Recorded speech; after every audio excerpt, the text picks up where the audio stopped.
A few minutes ago, the Ministry of Defense of the Russian Federation finally officially announced the liberation by Russian troops of the strategically important settlement of Grodovka, in the Pokrovsk direction of the front. According to General Igor Konashenkov, this settlement was liberated by fighters of a group of troops under the designation center. Moreover, Igor Konashenkov also added that over the past 24 hours, in the Pokrovsk direction of the front, the Ukrainian army lost 450 soldiers and 20 units of heavy equipment, including 2 German Leopard tanks. My friends, let me remind you that war correspondents first reported on the liberation of the village of Grodovka by Russian troops 10 days ago. The fact that the Russian military department officially recognized the liberation of Grodovka only 10 days later, indicates that this village was finally completely cleared of the remnants of enemy forces.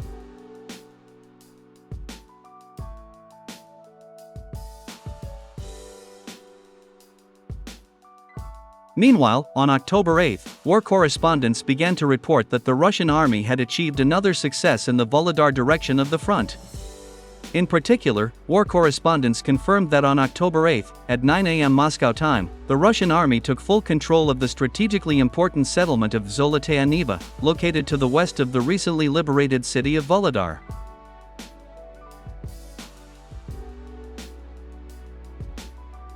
According to war correspondents, the liberation of the settlement of Zolotaya Niva made it possible for Russian troops to advance in 2 directions at once, towards the village of Shakhtarskaya, and the urban-type settlement of Velikaya Novoselka. By the way, this will allow the Russian army to physically cut the highway, connecting Kurakovo and Velikaya Novoselka. If the Russians manage to do this, the Ukrainian army will completely lose the logistical corridor in this direction of the front.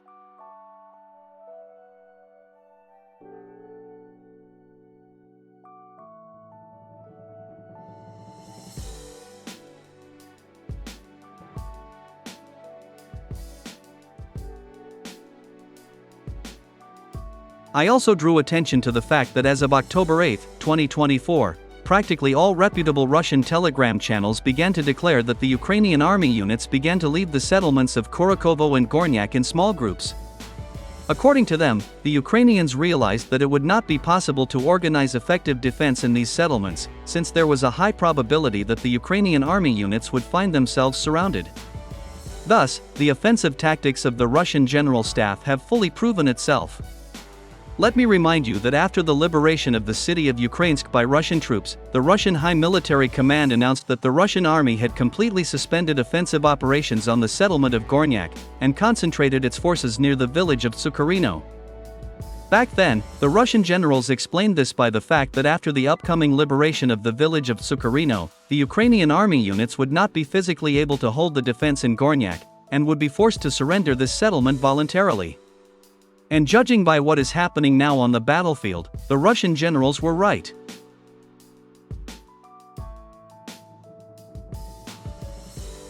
Currently, 99% of the territory of the village of Sukharino is under the control of Russian troops. However, already now, the Ukrainian army units have begun to gradually leave Gornyak, in order not to be surrounded.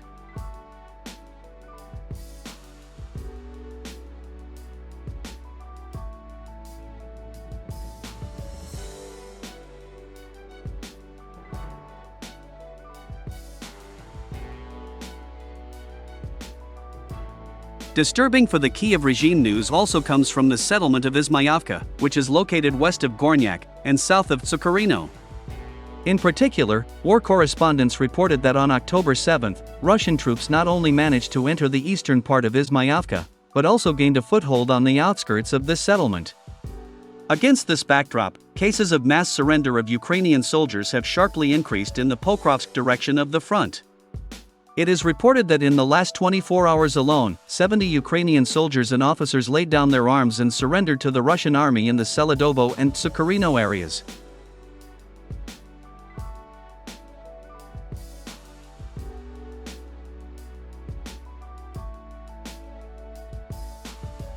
Commenting on the situation in the Pokrovsk direction of the front, the famous military journalist and expert Yuri Podolyaka highly praised the work of the fighters of the group of troops under the designation center. According to him, the professional actions of precisely these fighters allowed the Russian army to liberate almost all key settlements in the Pokrovsk direction of the front.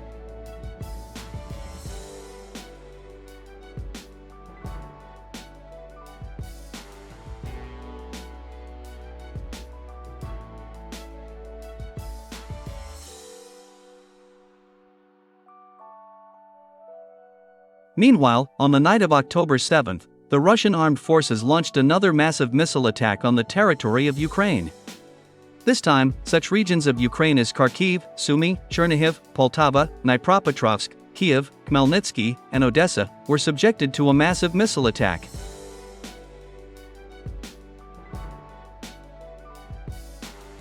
So, in the Kharkiv region, in the northern part of the city of Kharkiv, Russian ballistic missiles hit and destroyed a military facility, where Ukrainian and NATO military engineers repaired damaged heavy equipment. In addition, personnel and military equipment of the Ukrainian army were also destroyed in Kharkiv.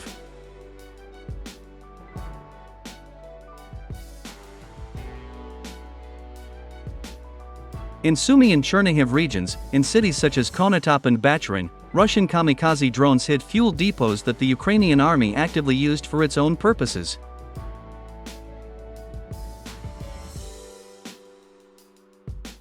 In the Poltava region, in the city of Lubny, independent monitoring services recorded two powerful explosions on the territory of a local furniture factory. Most likely, this factory also worked for the needs of the Ukrainian army.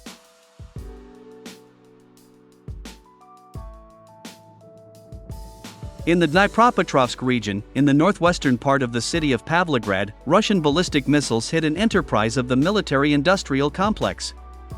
It is reported that due to the detonation of a large amount of ammunition, firefighters still cannot extinguish the fire on the territory of this enterprise.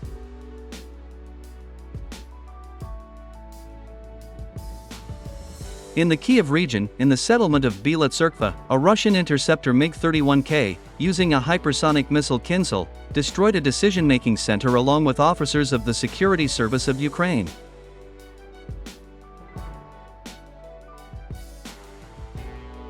In the Khmelnytsky region, another MiG-31K, using a hypersonic missile Kinzhal, once again attacked the Starokostiantinov airbase. It is noteworthy that the Russians attacked this airbase immediately after the head of the Dutch Defense Ministry, Ruben Brekelmans, announced that his country had supplied Ukraine with the first batch of F-16 fighters.